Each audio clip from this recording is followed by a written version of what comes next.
Hey everyone, Shakarez or Killbot here, and welcome to yet another episode of the Analysis Corner.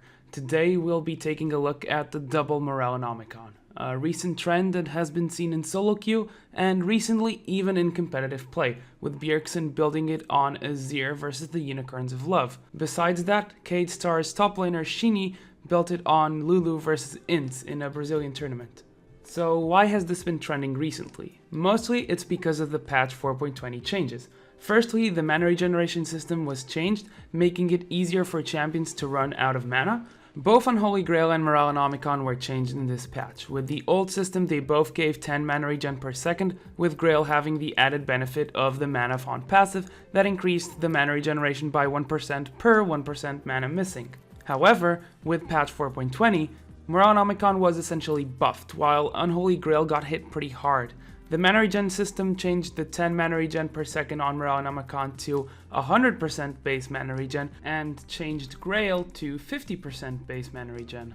Grail still has the mana font passive despite being a different one now on patch 4.20. The key difference here is that in the past, Unholy Grail was a better purchase most of the time because it was vastly superior for your mana pool. While it's still an important item on champions like Orianna, it's now an item that is geared towards late game since it's a sort of scaling item. Prices also changed. Morellonomicon's price went down by 100 gold, while Unholy Grail went up by 100 gold, meaning the Nomicon is now 600 gold cheaper instead of 400. To top this all off, blue buff was nerfed again. The duration is now only 2 minutes, it used to be 2 minutes and 30 seconds. All of these factors ended up giving what otherwise would seem like a troll build something very viable. So the idea behind this weird build path is to get 40% CDR while still achieving high levels of ability power and tons of mana regen. The catch? It's going to cost you 4,200 gold and delay other core items that you may need. Let's start with the item and how good it is. Morellonomicon costs you 2,100 gold, but the stats given yield the equivalent of 2,940 gold.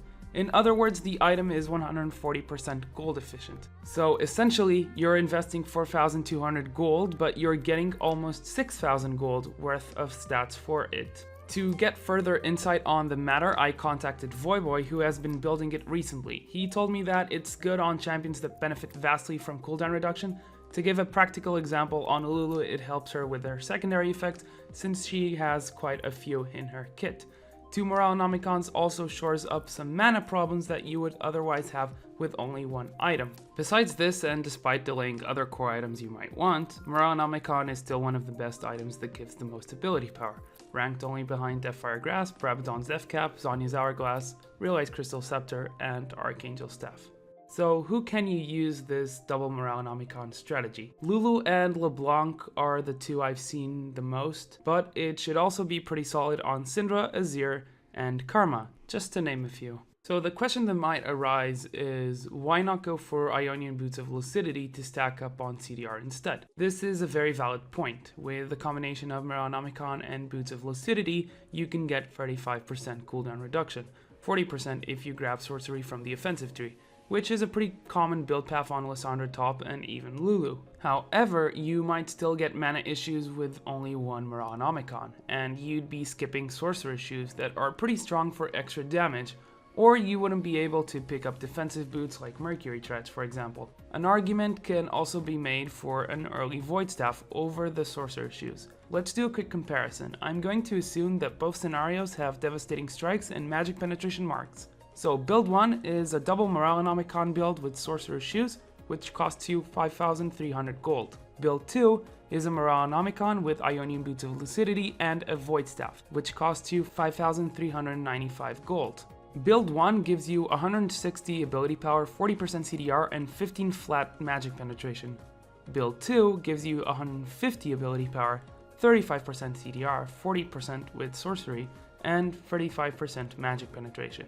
Looking at how these builds would do against opponents, they equally reduce an opponent's magic resistance when it's at 45. If an opponent has less than 45 magic resistance, build 1 will do better. If he has more, Void Staff kicks in, making build 2 stronger, but there is not much of a difference before hitting 75 magic resistance. Adding to this, build 1 will eventually get a Void Staff as it's a mandatory item on any caster. So as a conclusion, the double Morale-Nomicon's strength lies on getting 2 extremely gold efficient items that are in the higher tier of ability power purchases. They cap you at max cooldown reduction and make sure that you'll never run out of mana. And they also give you a pretty good early game power spike because they're cheap.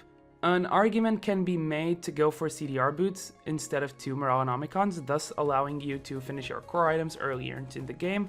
However, this limits your boot options, not allowing you to go for Sorcerer Shoes or defensive boot type options like Mercury Treads. Overall, the choice is going to come down to 2 big factors: mana and magic penetration. If your champion still has mana problems after 1 Morale-Nomicon, a second will remove any issues you previously had.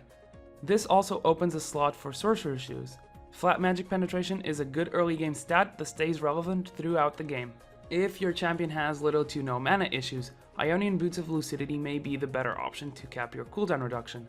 The advantage in this case is that it allows you to reach other core items like Death Cap, Void Staff, or Zhonya's earlier than